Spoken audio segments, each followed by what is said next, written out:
How do you address the climate and ecological crisis we're in?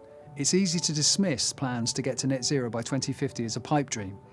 I'm Tim Bale, Professor of Politics at Queen Mary University of London, and I'm keen to understand whether our innovations could help save planet Earth.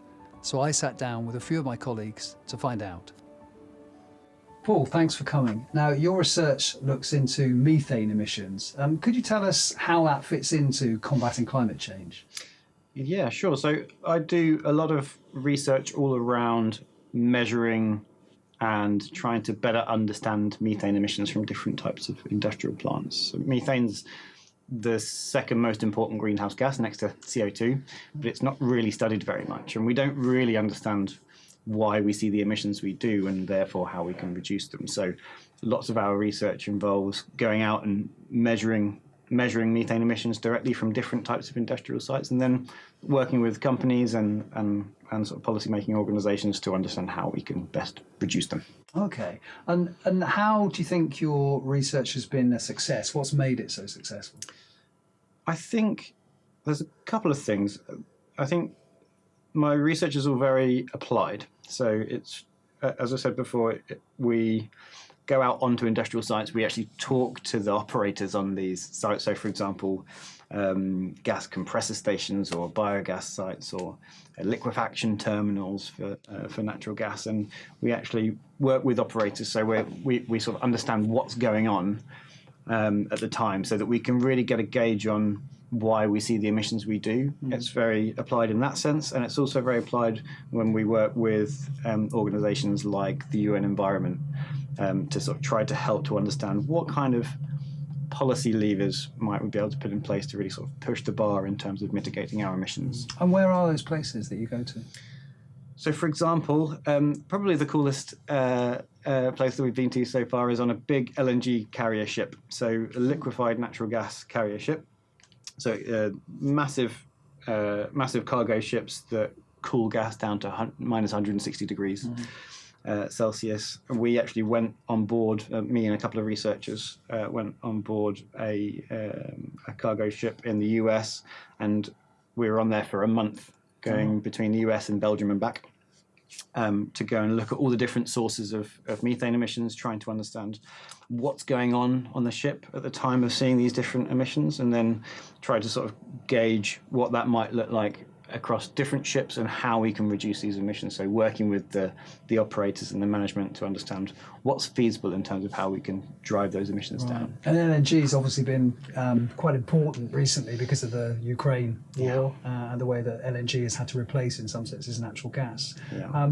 But how is your research, if you like, scalable?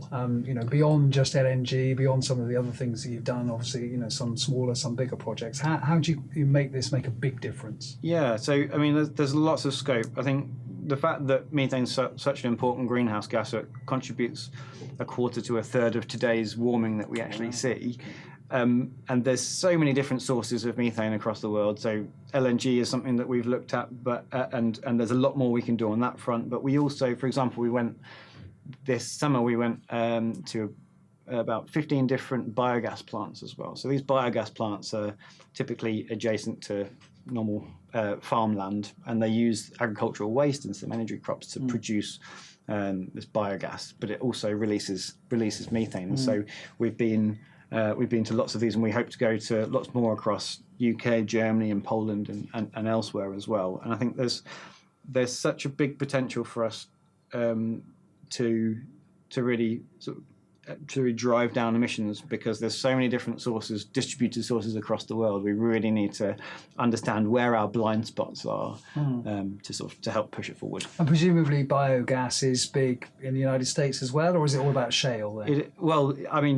Shale absolutely dwarfs biogas production. I think biogas is there is plenty of biogas in the US, and I think it's incentivized in Europe. So we're very keen to understand.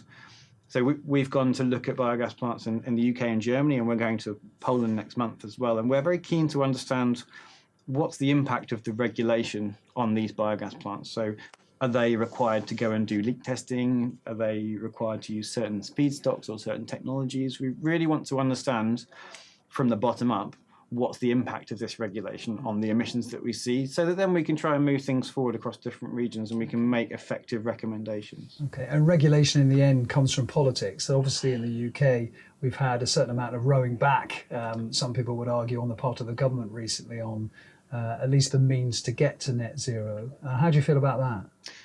How do I feel about it? I'd say not fantastic. So I think from a day-to-day perspective, it doesn't change what we do. What we do, I think the one really cool thing is that regardless of the sort of the policy horizon, you go and talk to the people who are operating these plants. You go and talk to the NGOs and the organisations that are trying to push the boundary. People really care, regardless of what the horizon is. People really care about actually understanding and reducing emissions. So it doesn't change what we do on the day to day. I think it will change. So, for example, the sort of delay on the ban of petrol and diesel vehicles.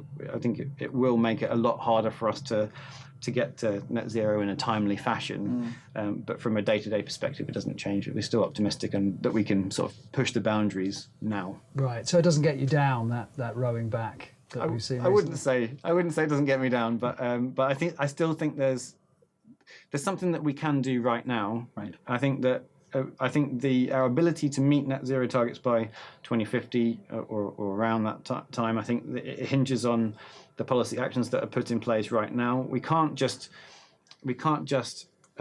stay business as usual until 2049 and then implement everything and get to net zero. We need a structured response, because it's going to be so expensive to try to do something like this. But I think we see lots of will on the side of academics, on the side of industry, on the side of NGOs to push these boundaries. So I'm confident that we can make inroads into reducing. Well, we've got COP28 coming up. What are your hopes? What are your expectations for that conference? I'd say my hopes are limited. I think the COP28 and the COPs in general serve a useful purpose in bringing everybody around the table and trying to sort of push the bar and understand what we can agree to in terms of what's important. But I think inherently within this sort of system, there's a certain amount of watering down that kind of is done, has to be done, and so it's. I find in the last few years it's always been a sort of mild underachievement in terms of what we can agree to, and so I don't think that should prevent us from doing it. I think it serves a useful purpose in bringing everybody, bringing the bar up for everybody. But I am not confident that it will be a silver bullet solution for reaching net zero. Is there any risk that the UK government, having recently rowed back a little bit on its net zero policies, that it will no longer be a kind of leader at COP? Yeah, I think so. I think that is a risk that we take by delaying the innovative policies that will actually help us to get to net zero. There's a risk that we become a passenger rather than a leader. And I think that the way to make, in my opinion, the way to make net zero work for us is to lead us to invest in low carbon technologies, is to really push the boundaries and lead by example. And if we become passenger, we won't be able to get the environmental benefit, certainly, and the economic benefit associated with that as well. And I think there's certainly a risk of us falling into the background with delaying some of these sort of innovative policies that could really help us. And will there ever be a time when methane becomes a thing of the past? We don't need to worry about methane anymore? Yeah, I would say no is the honest answer. But what we can do is we can really bring down the man-made sources. So what we haven't said so far is that about nearly half of the emissions that we see are actually natural sources from like wetlands and stuff, and there's half that are industrial sources and cows, yeah, and cow, exactly, yeah. So it's a really big issue. So agricultural emissions, fossil fuels, so including coal and oil and gas as well, and a few other sources. There's a lot we can do, particularly around industrial sources, to really drive down our emissions. The really useful thing about dealing with methane emissions is that we bring them down quickly, and we can actually have a really positive effect, because methane doesn't actually last very long in the atmosphere. So a molecule of methane typically lasts for around 10 years, and so it'll then come out of the atmosphere. It turns into CO2 actually, and so if you can reduce our emissions, you can really start lowering the concentrations of methane, and so there's a sort of really strong short-term benefit to the climate that we can make by acting now. Okay, and talking about short-term and talking about long-term, 2050, can we get to net zero, do you think? It'll be tricky.